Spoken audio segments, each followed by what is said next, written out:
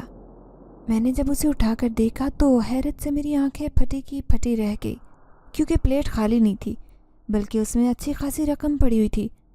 مجھے اپنی آنکھوں پر یقین نہیں آ رہا تھا، لیکن رقم میرے ہاتھ میں تھی، میں اس حقیقت کو جھٹلا نہیں سکتی تھی۔ برتن سمیٹ کر میں خاموشی سے اندر آ گئی اور وہ رقم سنبھال کر رکھ دی۔ میں نے سوچ لیا تھا کہ جب وہ دوبارہ میرے سامنے آیا تو میں یہ رقم اسے واپس کر دوں گی۔ اتنی بڑی رقم دیکھ کر میرا دل بھی بے ایمان ہو رہا تھا۔